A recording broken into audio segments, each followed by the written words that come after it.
அனைவருக்கும் வணக்கம். இந்த வீடியோவில் நம்ம என்ன பார்க்க போகிறோம் அப்படின்னா, எப்படி நம்ம வீட்டில் சுவையான அதேமாரி ஹெல்த்தியான இட்லி பொடி தயாரிக்கிறது அப்படின்னு பார்க்க போகிறோம். அதுக்கு முன்னாடி நம்ம சேனலை இது வரைக்கும் நீங்கள் சப்ஸ்கிரைப் பண்ணலைன்னா சப்ஸ்கிரைப் பண்ணிக்கோங்க. மறக்காமல் பக்கத்தில் இருக்க பெல் ஐக்கானை கிளிக் பண்ணுங்கள். அப்போ தான் நம்ம போடக்கூடிய எந்த ஒரு ஹெல்த்தி டிப்ஸும் உங்களுக்கு உடனே வந்து சேரும். சரி, வாங்க வீடியோக்குள்ளே போகலாம். ஃபஸ்ட்டு நம்ம ஏன் வீட்டில் செய்யணும் அப்படின்னு சொன்னால், வீட்டில் செய்யும்போது நமக்கு நம்ம ஹெல்த்தியான பொருள்களை அதில் ஆட் பண்ணுவோம். ஸோ அதனால் குழந்தைகளுக்கு சுவையாக இருக்கிறது மட்டும் இல்லாமல் அது ஹெல்த்தியாகவும் இருக்கும். ஓகே, ஃபஸ்ட்டு இதில் என்னென்ன இன்க்ரீடியன்ட் நம்ம ஆட் பண்ண போகிறோம் அப்படின்றத நம்ம தெளிவாக சொல்லிடுறேன். ஃபஸ்ட்டு நம்ம வீட்டில் நம்ம கடையில் வாங்கிட்டாலும் சரி, அந்த கருவேப்பிலையை நல்லா தண்ணி வச்சு கழுவிடுங்க. கழுவிட்டு அந்த ஈரம் போகிற அளவுக்கு லைட்டாக காய வச்சுக்கோங்க. நிழலில் காய வைங்க, வெயிலில் போடணும் அவசியம் இல்லை. அதுக்கப்புறம் பார்த்துட்டிங்கன்னா சிகப்பு மிளகாய். ஸோ இந்த சிவப்பு மிளகாய் நல்லா கொஞ்சம் முருகலாக இருக்கிற மாதிரி நல்லா அதையும் லைட்டாக காய வச்சுக்கோங்க. என்ன எடுத்துக்கிற போகிறோம் அப்படின்னா, 1 கப்பு நம்ம கடலைப்பருப்பு எடுத்துக்கிறோம்.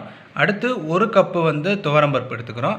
2 கப்பு நீங்கள் எந்த கப்பில் இதை எடுத்தீங்களோ அதே இது 2 கப்பு உளுந்தம்பருப்பு எடுத்துக்கோங்க.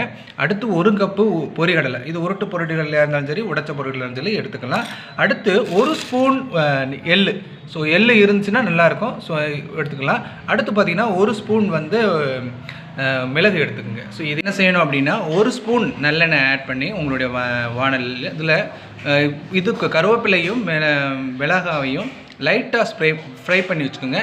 அதே மாதிரி நீங்கள் தனித்தனியாக நீங்கள் கடலைப்பருப்பும் சரி, உளுந்து, அதேமாதிரி துவரம்பருப்பு, இது எல்லாத்தையுமே என்ன செய்யணும்னா லைட்டாக நீங்கள் ஃப்ரை பண்ணி வச்சுட்டு இது எல்லாத்தையுமே நம்ம சேர்த்து இப்போ மிக்சியில் அரைக்க போகிறோம்.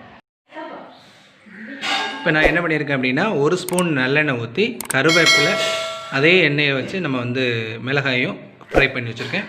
அதே இதில் பார்த்துட்டிங்கன்னா எண்ணெய் ஆட் பண்ணாதீங்க. இந்த 3 ஐட்டங்களையும் நீங்கள் ஃப்ரை பண்ணி வச்சுக்கோங்க. எண்ணெய் ஆட் பண்ண தேவையில்லை. இது எல்லாம் ஆறுனதுக்கப்புறம் நம்ம பொரிகடலையோடையும் தேவையான அளவு உப்பை சேர்த்து நம்ம என்ன செஞ்சுக்கணும் அப்படின்னா மிக்சியில் கிரைண்ட் பண்ணி வச்சுக்க வேண்டியதான். ஸோ இந்த மாதிரி நல்ல பவுட்ரியாக அரைச்சிக்கோங்க.